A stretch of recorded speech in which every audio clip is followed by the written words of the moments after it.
안녕하십니까. 반갑습니다. 예. 감사한 것은 우리가 지금 영국에서 또 미국에서 또 한국에서 이렇게 함께 모여서 우리가 지금 예배를 드리고 있습니다. 그래서 너무 감사하고, 그러나 그동안 계속 보아왔듯이 하나님의 나라에 대해서 오늘 함께 말씀을 나누려고 합니다. 우리 옆 사람하고 인사하도록 하겠습니다. 내가 교회입니다. 우리가 교회입니다. 당신이 교회입니다. 예, 감사합니다. 오늘 본문의 말씀은 예수님께서 우리에게 말씀하려고 하실 때 예수님의 어머니 마리아와 동생들이 찾아와서 이야기하려고 했던 사건을 다루고 있습니다. 이 사건의 내용은 이렇습니다. 한 사람이 예수님께 이렇게 얘기합니다. 예수님, 당신의 어머니와 동생들이 밖에서 말하려고 나와 있습니다. 이렇게 얘기합니다. 근데 예수님께서는 그 육신의 관계인 어머니와 동생의 개념을 이 사건을 통해서 바꾸어 주십니다. 다름 아니라 예수 가족, 예수 공동체로서 교회의 개념을 전환시키는 것입니다. 여러분, 우리가 그동안 말씀을 통해서 우리가 볼 수 있었듯이, 여러분, 유대인들이 고질적으로 가지고 있던 우리는 유대인이다, 할례받은 자이다 하는 이 혈통적 관계에, 그 관계에 그들은 매여 있었고요. 우리는 예루살렘 성전을 가졌어, 혹은 우리는 율법을 지키는 자야 하면서 율법과 성전 중심의 그 예배 틀을 가지고 있었고, 또 그들이 안식일을 지난 설교에도 말씀드렸지만 날짜를 세워서 이날은 안식일이야, 이날은 어떤 절기야 하면서 지켜가던 이런 그들이 가지고 있었던 고정관념을 예수님은 하나씩 깨어가고 있다는 것입니다. 지난 시간에 말씀드렸듯이 우리가 예수 그리스도를, 아니 성령을 모신 전으로서의 삶을 사는 자라면 그 주인이 나의 눈을 띄우는 그날이 우리에게는 주일인 줄 믿으시길 바랍니다. 나 혼자 살아간다면 신승철의 날이겠죠. 여러분, 개개인의 날이겠죠. 그러나 나 혼자 살아가는 것이 아니라 내 안에 내가 모시는, 내가 섬기는 주인이 함께 하시기 때문에 그분과 함께 하는 날이 주일인 줄을 여러분 믿으시기를 바랍니다. 그 주님이 나와 함께 하시기 때문에 내가 장소적으로 어떤 건물에 들어갔을 때 비로소 성전에 임하는 것이 아니라 내가 그 주님을 모신 성전으로의 삶을 살아가는 나의 삶, 내가 어디로 가든지 무엇을 하든지 그것이 또 성전의 삶이다 하는 이야기입니다. 여러분, 그러나 여기까지는 우리도 관념적으로 이해하고 갈 수 있지만 이 혈통의 문제는 조금 어려운 것 같아요. 유대인들은 지금도 안 바뀌고 있는 부분이 이 부분이고, 혈통뿐만 아니라 그들이 자기들이 할례 받은 족속이라고 생각하는 이 문제는 더 어려운 부분이었다 할 수 있습니다. 여러분, 그들 가운데서도요, 어떤 지파냐, 이 싸움 대단합니다. 그런데 예수님께서는 오늘 자기 혈육인 어머니 또 형제들에 대해서 이렇게 얘기합니다. 이 개념도 깨어져 버리는 거죠. 여러분, 우리도 이런 거죠. 저도 이번에 우리 킨슬러 재단에 시은회장이 오셨는데 같이 신씨야. 이러니까 너무 이 혈통 끌어당기는 게 있어서 뭐 지난번에 누님으로 할까요? 고모로 할까요? 막 이렇게 우리도 뭐 같은 성씨 또 고향 사람 뭐 친척을 만날 때 얼마나 기쁩니까? 그런데 예수 안에서 만약에 우리가 이런 혈통적인 뭐 지역적인 혹은 종족적인 이런 개념 속에 갇혀 있다면 우리는 세계 선교를 온전히 할 수 없다는 생각을 합니다. 오늘 예수님께서 그 제자들에게 가르쳐 주신 그 가족의 개념, 예수 공동체의 개념이 회복될 때 교회의 본질이 우리 가운데서 다시 한번 회복되지 않을까 하는 생각을 해봅니다. 여러분, 기독교가 다른 종교하고 다른 점이 하나 있어요. 이것은 우리가 믿는 하나님과 우리의 관계를 인간관계로, 특별히 가족관계로 표현했다는 거죠. 설명했다는 거죠. 여러분, 제가 타 종교를 이렇게 공부하면서 제일 불편한 건 뭐냐면 누굴 믿어라 말아라 이런 게 중요한 게 아니라 그 신하고 나하고 어떤 관계인가 생각해 보면요. 딱히 그 신이 있다. 그래. 그 신이 존재한다. 뭐 인정할 수 있겠죠. 또 내가 있다. 그런데 그 신과 나와의 관계가 과연 어떤 관계인가 생각할 때는 늘 불편한, 가만히 있어봐. 그럼 내가 어떻게 해야 되지? 이런 생각이 있습니다. 근데 우리 유독 기독교는 인간관계, 그중에서도 가족관계로 하나님과 우리와의 관계를 설정하고 있다는 거예요. 뭐라고 얘기하냐면 이렇게 얘기합니다. 사람이 혼자 사는 것이 좋지 아니하니 내가 그를 위하여 돕는 베풀을 지으리라 하시는 그 하나님의 뜻을 따라 하나님께서는 이 가족, 특별히 부부라는 관계를 처음 하나님 나라의 공동체로 시작하십니다. 첫 부부 아담과 하와는 하나님을 거역하는 죄를 지었지만 하나님은 그들에게 가정을 주셔서 그 가정을 통해서 하나님 나라를 꿈꾸게 하고 또 그 가정을 통해서 하나님 나라의 맛을 보게 하십니다. 여러분, 그 가정 속에서도요, 좋은 일만 있었던 건 아니죠. 형이 동생을 죽이는 그 타락한 인간의 모습을 드러내지만 땅을 심판하시는 노아의 때는 그 노아의 가정을 구원하셔서 또 구원을 예표하시기도 합니다. 근데 인간이 하나님께서 만들어 놓으신 하나님의 그 공동체를 인간은 계속 깨는 일을 하죠. 부부의 관계를 저 여자가 뭐 이래갖고 깨는가 하면, 또 형제의 관계를 하나를 죽여서 깨는가 하면, 그런 하나님은 또 그들을 방주 안에 담아서 구원하시는 그 구원의 모습을 통해서 하나님께서 지금 우리 가운데 주신 공동체를 통해서 어떻게 인류를 구원하실까를 이야기하십니다. 여러분, 더 재밌는 것은요, 우리는 이스라엘 백성이 선민이라는 생각을 많이 합니다. 그런데 실상 성경에 보면은요, 하나님께서 이스라엘 백성을 택하신 게 아니더라는 거죠. 우리 이런 표현 많이 하는데, 보면 이스라엘 백성을 택하셔서 선민으로 삼은 게 아니라 하나님은 누구를 택해요? 아브라함을 택하시죠. 그렇죠? 아브라함을 택하셔서 아브라함을 통해서 이삭을 통해서 야곱을, 또 야곱의 자손들을 통해서 이스라엘을 조성하시는 거예요.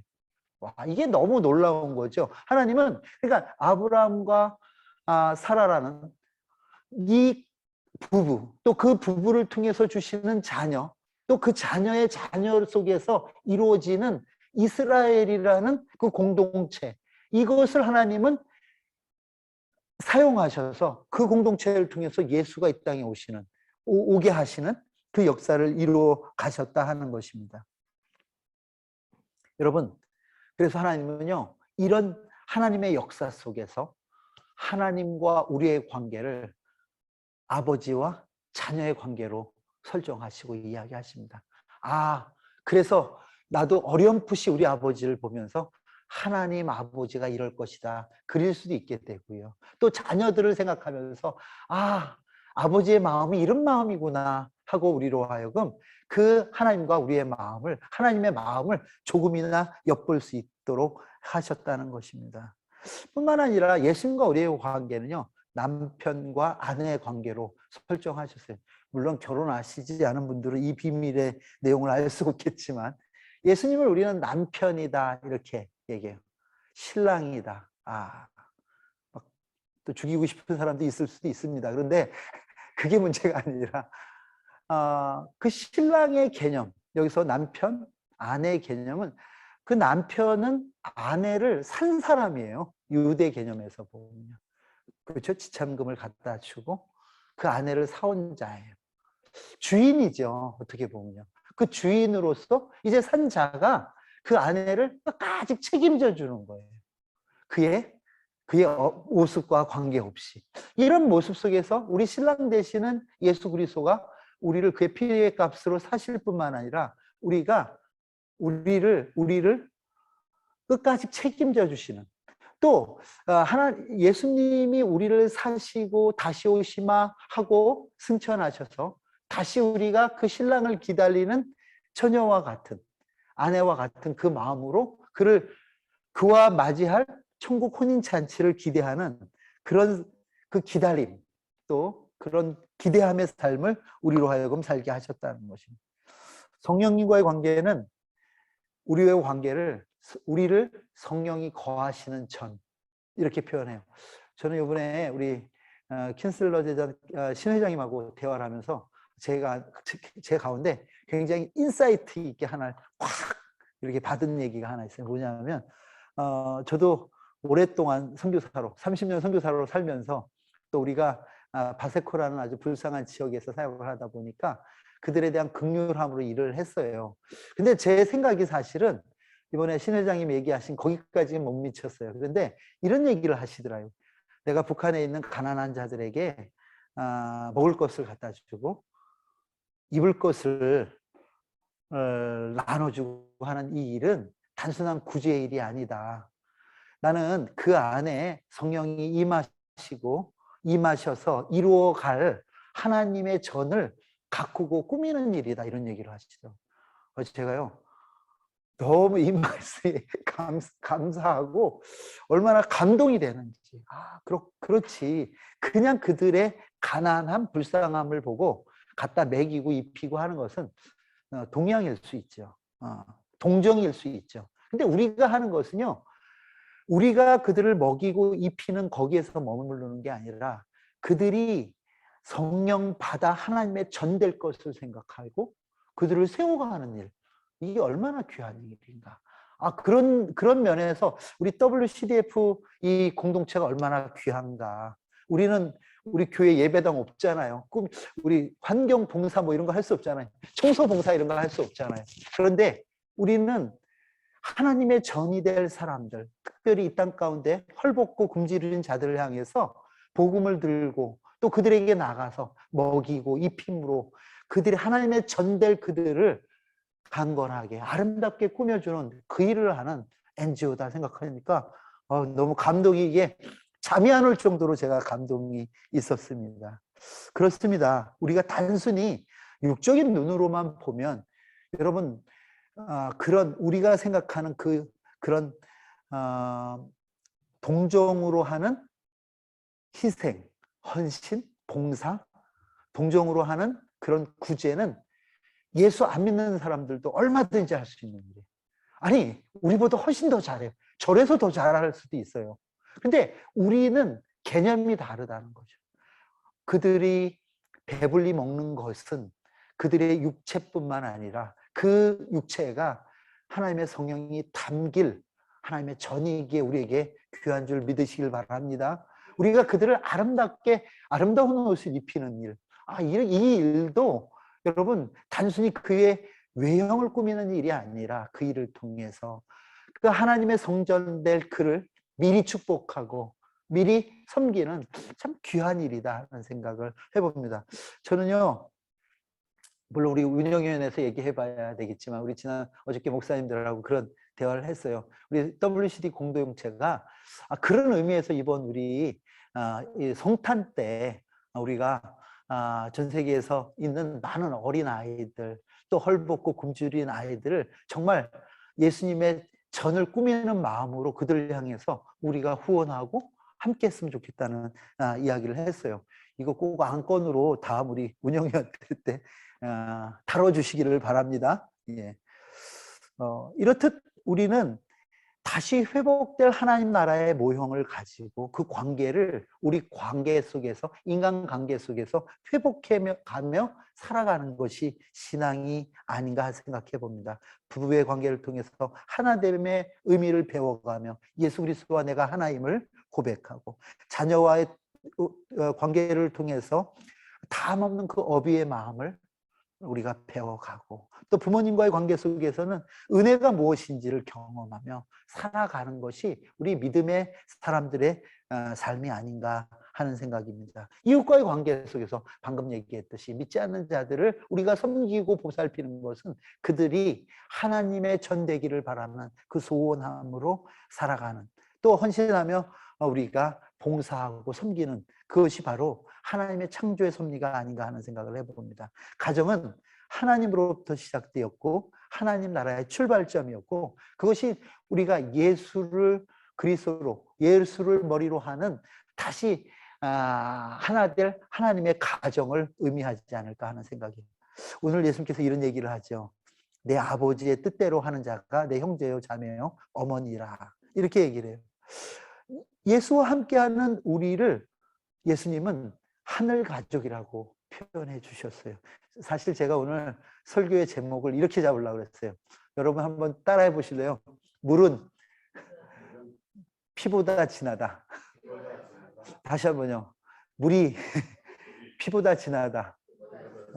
근데 이렇게 제가 제목을 잡으면 항의가 올 것 같아서, 아니 어떻게 물이 피보다 진합니까? 피가 물보다 진하다는 얘기는 들어봤어도 물이 피보다 진하다는 얘기는 듣지 못했습니다 하는 여러분의 반론이 있을까 봐 그냥 하나님의 뜻이라고 했는데, 여러분 이 얘기는 무슨 얘기인가 하면, 우리는 참 세상은 이렇게 표현해요.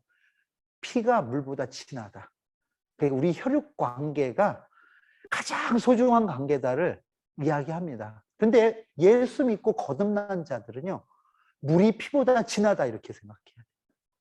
이게 무슨 뜻이냐고. 여기서 얘기하는 이 물은 우리가 이스라엘 백성들이 홍해를 건넜을 때 건넜던 그 물 생각되죠.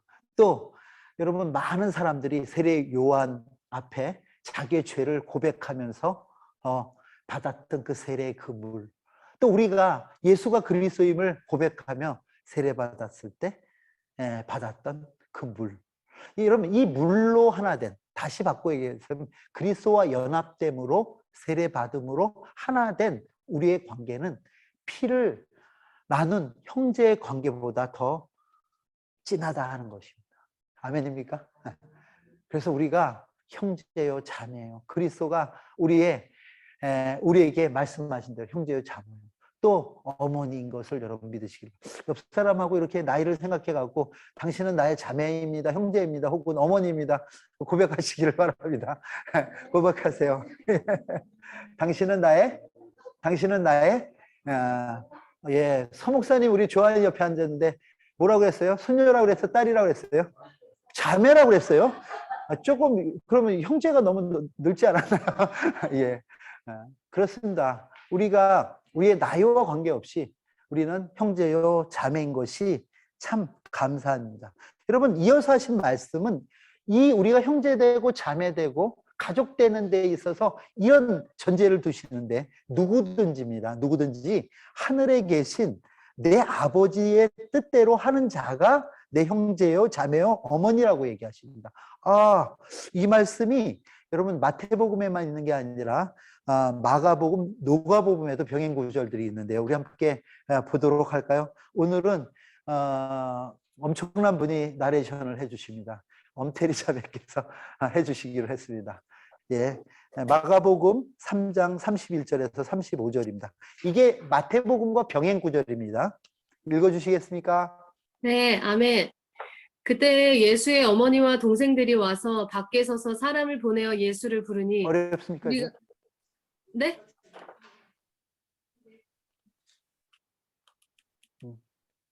들리시나요?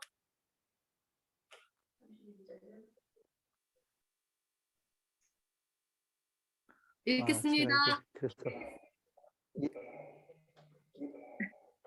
그때 예수의 어머니와 동생들이 와서 밖에 서서 사람을 보내어 예수를 부르니 무리가 예수를 둘러 앉았다가 여짜오되, 보소서, 당신의 어머니와 동생들과 누이들이 밖에서 찾나이다. 대답하시되, 누가 내 어머니며 동생들이냐 하시고. 아멘. 둘러앉은 자들을 보시며 이르시되, 내 어머니와 내 동생들을 보라. 누구든지 하나님의 뜻대로 행하는 자가 내 형제요 자매요 어머니이니라. 아멘. 아멘. 여러분, 누가복음 8장 19절에서 21절을 또 한번 다시 보겠습니다. 우리 테리 자매님 이어서 읽어주시기 바랍니다. 예수의 어머니와 그 동생들이 왔으나 무리로 인하여 가까이 하지 못하니 어떤 이가 알리되, 당신의 어머니와 동생들이 당신을 보려고 밖에 서 있나이다. 예수께서 대답하여 이르시되, 내 어머니와 내 동생들은 곧 하나님의 말씀을 듣고 행하는 이 사람들이라 하시니라. 아멘. 아멘.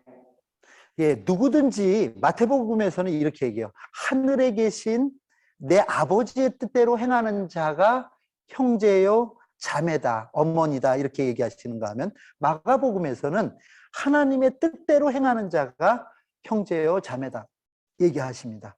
누가복음에서는요, 이걸 조금 더 구체적으로 얘기하는데, 그 하나님의 말씀을 듣고 행하는 이 사람들이 형제요 자매다. 이 얘기를 보면은 우리의 가족됨은 혈통이 아니라 하나님의 뜻에 근거되었음을 우리는 볼 수 있습니다. 하나님의 뜻대로 행하는 자가 어머니, 동생, 이 홀리 패밀리라는 거예요. 또 다른 말로 바꿔 누가복음의 표현대로 한다면 하나님의 말씀을 듣고 행하는 자, 그러니까 하나님의 말씀, 하나님의 뜻을 들어 행하는 자가 형제요 자매라 얘기합니다. 혈통이 아닌 그리스도를 주로 고백하는 자들, 우리 예수 그리스도의 피를 받아 한 몸이 이룬 우리 공동체가 바로 하나님의, 예수님의 형제요 자매요 홀리 패밀리라고 얘기합니다. 그렇다면 여기서 한번 우리가 생각해 봐야 될 게, 그렇다면 하나님의 뜻이 무엇일까 한번 생각. 하나님의 뜻을 행하는 자, 하나님의 말씀을 듣는 자가 홀리 패밀리라고 하면, 우리가 하나님의 뜻, 여러분 저는요 예수 믿는 사람들이 제일 엑스엑스 할 때가 뭐냐면, 뭐 얘기가 이래도 하나님의 뜻이죠, 하나님의 뜻이죠. 여러분 그 어디서 앙케이트 조사를 한 적이 있었어요. 그런데 그 앙케이트가 뭐였냐면, 예수 믿는 사람들이 제일 밥맛 없을 때가 어느 때냐, 제일 불편할 때가 어느 때냐 그러면, 무조건 지가 이랬든 저랬든 간에 뭐 하나님의 뜻이라고 이렇게 치부해버리는 것이 제일 꼴보기 싫다 뭐 하는 그런, 제가 지금 아주 경망스러운 언어를 쓰고 싶은데 설교 자리라 쓰지 않는데, 그런 앙케이트한 그 조사 결과를 제가 한번 어디 본 적이 있습니다. 그래요. 니네들은 뭐 이렇게 돼도 하나님 뜻, 저렇게 돼도 하나님 뜻, 진실수로 해도 하나님의 뜻, 자기가 무슨 사기를 당해도 그게 하나님의 뜻이었다고 얘기하고, 야 이거 믿어지지도 않고 그렇다. 근데 어떻게 보면 이 하나님의 뜻이라고 얘기하는 이것이 굉장히 오용되고 있다는 거예요. 우리도 그게 무슨 얘기인지도 모르고 사용하는 경우가 너무 많아요. 저는 필리핀에서 사용을 했어요.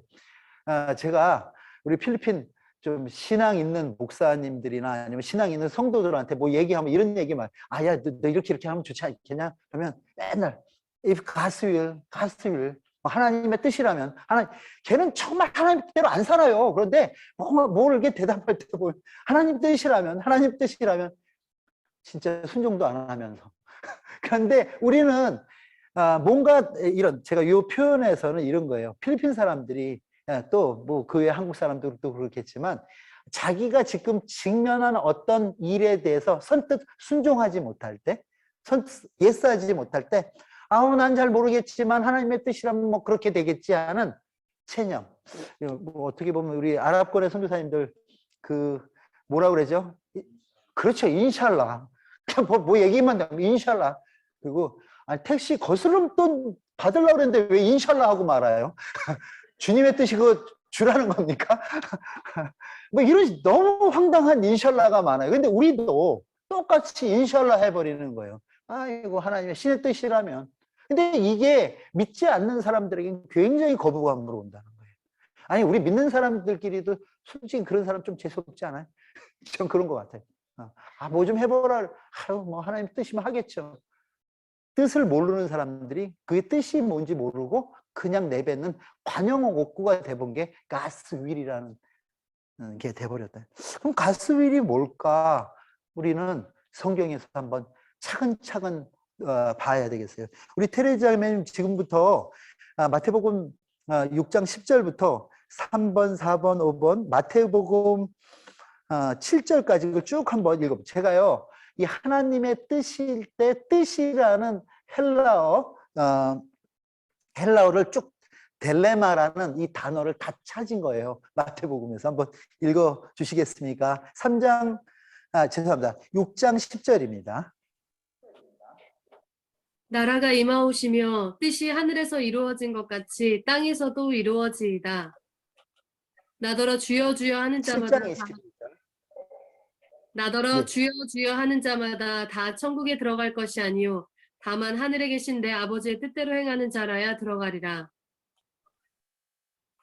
이와 8장 같이 14절. 이 작은 자 중에 하나라도 잃는 것은 하늘에 계신 너희 아버지의 뜻이 아니니라. 21장 31절만 읽어주세요. 그 둘 중에 누가 아버지의 뜻대로 하였느냐? 이르되 둘째 아들이니이다. 예수께서 그들에게 이르시되 내가 진실로 너희에게 이르노니 세리들과 창녀들이 너희보다 먼저 하나님의 나라에 들어가리라. 예, 마태복음 26장 42절입니다. 다시 두 번째 나아가 기도하여 이르시되 내 아버지여 만일 내가 마시지 않고는 이 잔이 내게서 지나갈 수 없거든 아버지의 원대로 되기를 원하나이다.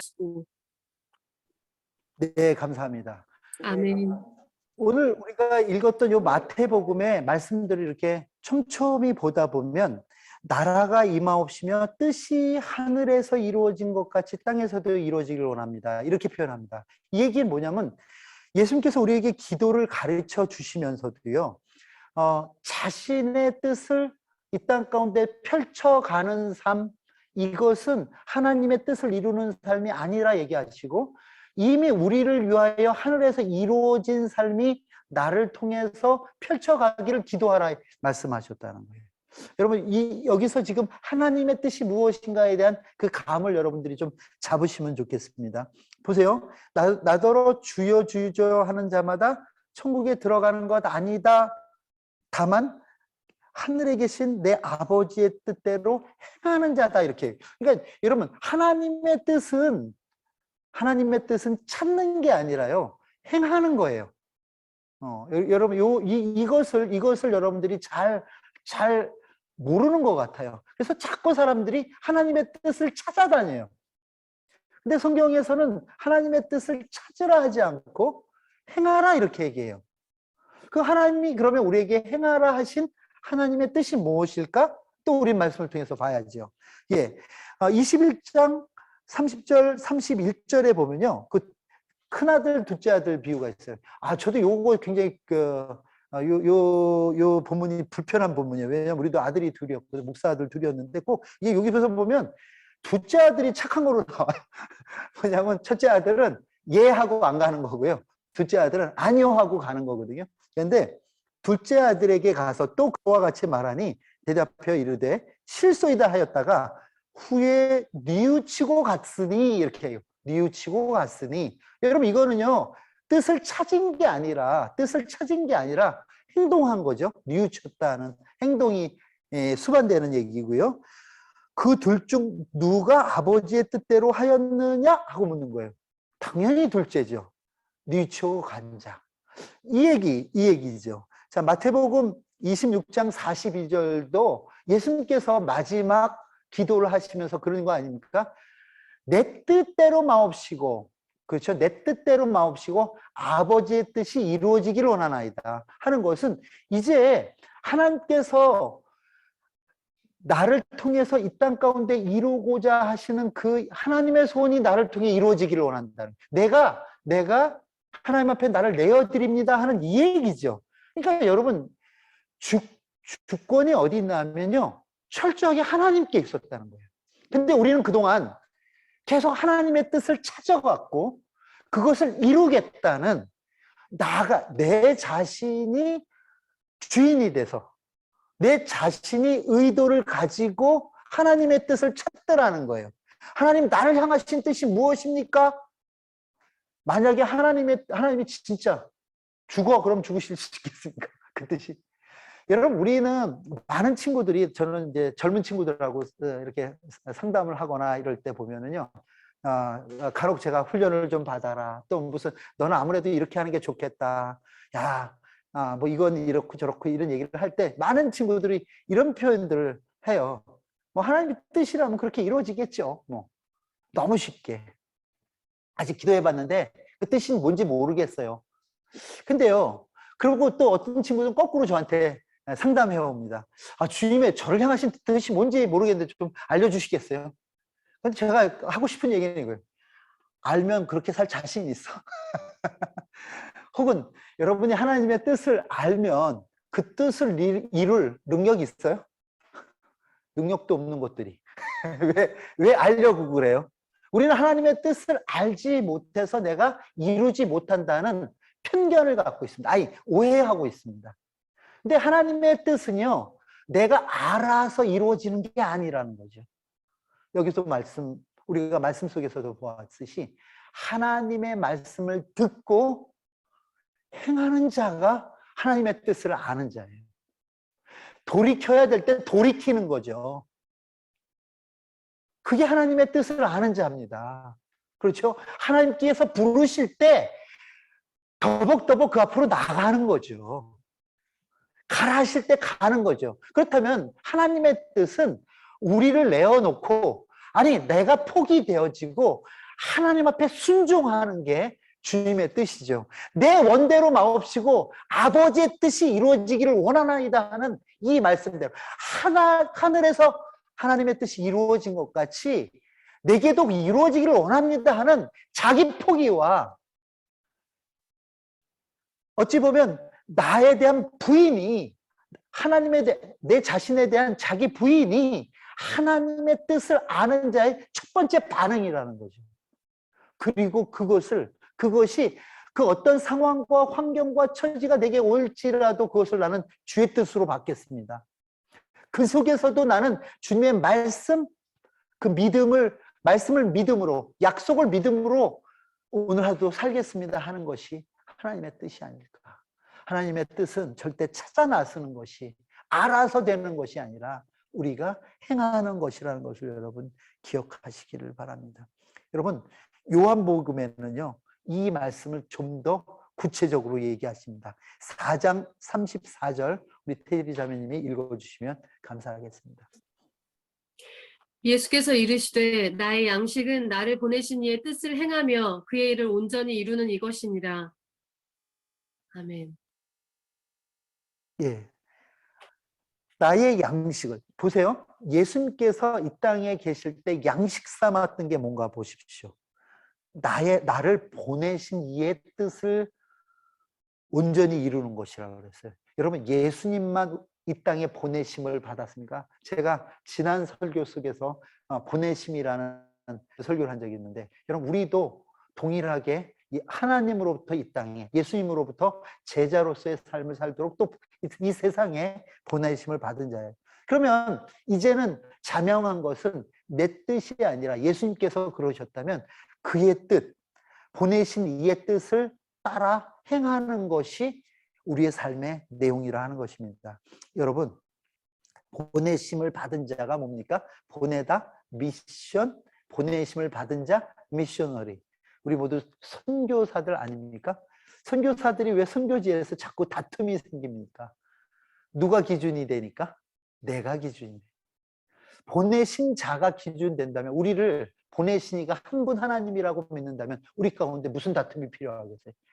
우리 가운데 다툼이 생겨지는 것은, 여러분 왜 교회 분쟁이 그렇게 많아요? 보내신 자를 생각하지 않고 보내심 받은 자가 자기 기준으로 살아가니까 분쟁이 생기는 거 아니겠습니까? 여러분, 우리가 보내신 분, 우리를 보내신 분, 그분의 뜻을 따라 행하는 방법은 내가 죽어지는 일밖에 없습니다. 내가 포기되어질 때 그분의 뜻을 이 땅 가운데 행할 수 있다는 것을 여러분 기억하시기를 바랍니다. 여러분, 요한복음 5장 30절입니다. 계속해서 읽어주시겠습니다. 예. 내가 아무것도 스스로 할 수 없노라. 듣는 대로 심판하노니 나는 나의 뜻대로 하려 하지 않고 나를 보내신 이의 뜻대로 하려 함으로 내 심판은 의로우니라. 아멘. 감사합니다. 6장 38절에서 40절입니다.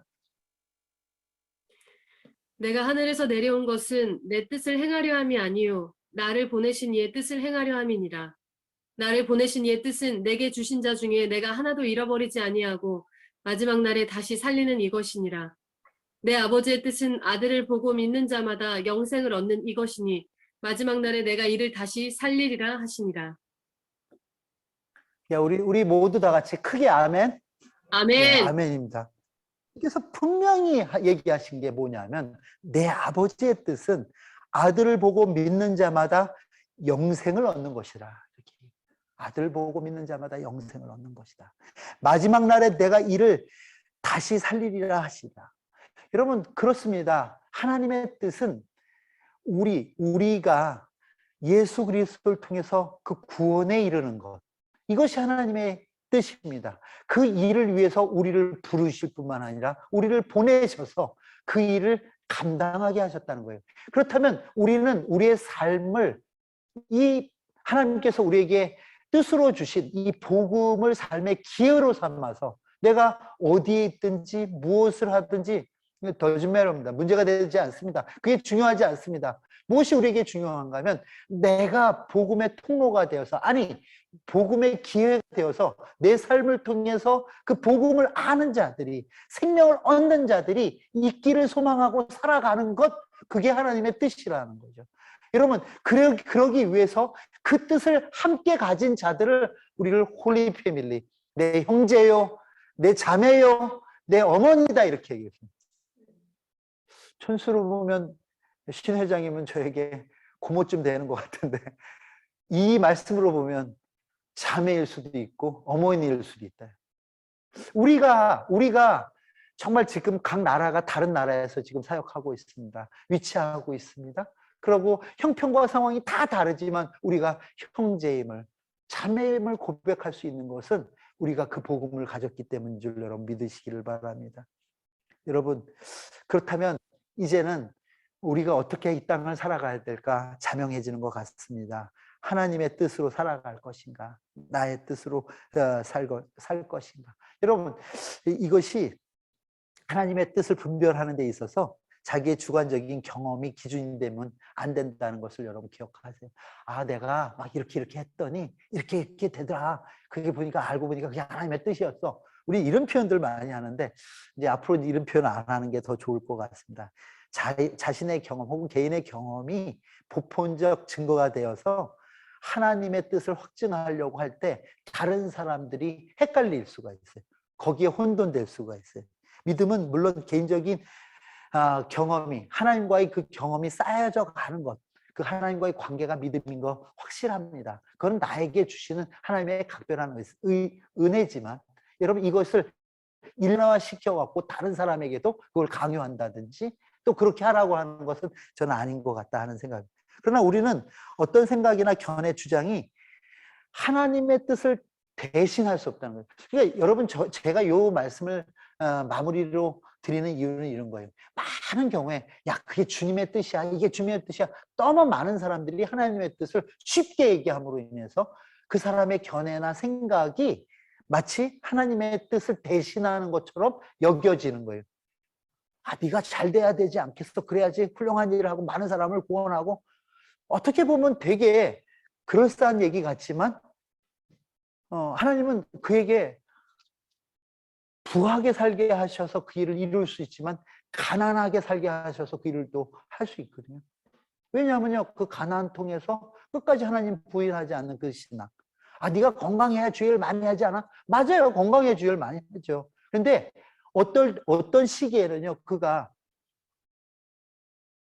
병약함에도 불구하고 끝까지 저 정도 고문과 저 정도 고통 고난이면 예수님이라고 그냥 편하게 살아도 될 텐데 왜 끝까지 그럴까? 그게 무엇이지 하고, 그런 사람들의, 그 순교자들의 그 삶을 통해서 그래 뭔가 있어 하고 예수를 믿을 수도 있잖아요. 그러니까 일반화시킬 수 없다는 거예요. 물론 그렇지 않은 경우도 있습니다. 정말 건강하게, 정말 웨슬레 같이 지구를 몇 바퀴 도는 그 많은 트래블링 하면서 복음을 전하는 자들도 있습니다. 그걸 제가 얘기해요. 또 많은, 제 주변에도 그런 분들이 있는데 많은 부를 가지고 많은 선교사들과 또 가난한 자를 도와서 주의 이름을 높이는 자들도 있습니다. 근데 어느 한쪽만 옳다 할 수 없다는 것을 제가 말씀드리는 것입니다. 여러분, 우리가 하나님의 뜻이라고 얘기하는 것은 하나님의 약속의 말씀에 근거해야 된다는 것입니다. 여러분, 그 뜻을 아는 자는 아는 것에 멈추지 않고 행하기에, 여러분, 제가 하나님의 뜻은 아는 게 아니라 행하는 거다 이렇게 말씀드렸습니다. 그래서 데살로니가전서 5장 16절에서 18절에 보면 여러분 이렇게 표현합니다. 마지막으로 한 번 더 읽어주시기 바랍니다. 항상 기뻐하라. 쉬지 말고 기도하라. 범사에 감사하라. 이것이 그리스도 예수 안에서 너희를 향하신 하나님의 뜻이니라. 아멘. 네. 항상 기뻐하라. 쉬지 말고 기도하라. 범사에 감사하라. 여러분 이것은 아는 게 아니죠. 우리에게 하라 하신 명령이죠. 행동이죠. 그것이 예수 안에 있는 너희를 향하신 하나님의 뜻이라고 얘기해요. 우리는 항상 기뻐하라 하셨으니까 그것에 순종해서 기뻐하는 게 아니라, 여러분 여기서 얘기하는 기쁨은 있잖아요. 여러분 감정이 아닙니다. 이것은 마치 숨어있는 그림 찾기 같이, 보물찾기 같이 내가 찾아낸 어떤 우리의 감정이나 어떤 우리의 감각이 이 기쁨이 아니라는 것입니다. 이 기쁨은, 감사는 조건이 아니라 결단이라는 거예요. 우리가 그리스도 안에 있기 때문에 상황이나 감정이 아니라 내 안에 계신 예수를 대하는 그 태도가 기쁨이라는 거예요. 그러니까 여러분 그리스도 안에서 하는 이 표현이요, 굉장히 중요한 표현인데, 우리가 그리스도 안에서 있기 때문에 우리는 지극히 작은 소자를 대하고 있으나 그 소자를 대하는 게 아니라 주님을 대하는 태도로 그 소자를 대하기 때문에 우리 가운데서는 기쁨이 나올 수밖에 없어요. 때로는 우리가 박해를 받고 고통을 당하고 있다 할지라도 그 고통이 나에게 고통이 아닌 것은, 내가 그것을 내가 받는 고통이라면 슬프고 어렵고 힘들겠지만 나와 그 고통을 함께 하시는 예수를 생각할 때 내가 그것도 기쁨이 될 수 있다는 거예요. 여러분 감사도 마찬가지예요. 여기서 감사라는 것도, 여러분 이것도 많은 분들이 잘못 생각해요. 어떤 내가 득템해서, 전문 용어입니다, 뭔가 얻어서, 이번에도 저서 엄청 감사한 일이 있어요. 그런데 그걸 얻어서 감사한 것이 아니라 그것을 주신 이가 하나님이시기에 그분을 향한 나의 태도가 감사인 거예요. 때로는요, 나의 것을 빼앗길 때도 감사할 수 있는 것은요, 그 상황을 허락하신 이가 예수님이시기 때문에 예수 안에서 그 빼앗긴 것으로 인하여도 감사할 수 있다는 거예요. 그러니까 여러분 우리가 항상 기뻐하라, 쉬지 말고 기도하라, 범사에 감사하라 하니까 이걸 우리가 어떻게 해요? 이렇게 얘기하는데, 여러분 우리가 할 수 있는 유일한 방법은 예수 안에서 할 수 있다는 거예요. 하나님의 뜻은 예수 안에서 이루어집니다. 감사나 기쁨은 조건이 아니라 하나님께서, 우리 가운데 계신, 우리가 하나님 예수 그리스도 안에 계시기 때문에 우리가 그 예수를 대하는 우리의 태도요, 순종이라는 것을 여러분 기억하고, 그렇기 때문에 그 순종이 있기 때문에 내가 내 뜻대로 마옵시고 아버지의 뜻이 내 안에서 이루어지기를 원합니다. 기도할 수 있다는 것을 여러분 기억하시기를 바랍니다. 기독교는요, 단순한 종교가 아니라 관계이자 영적 연결입니다.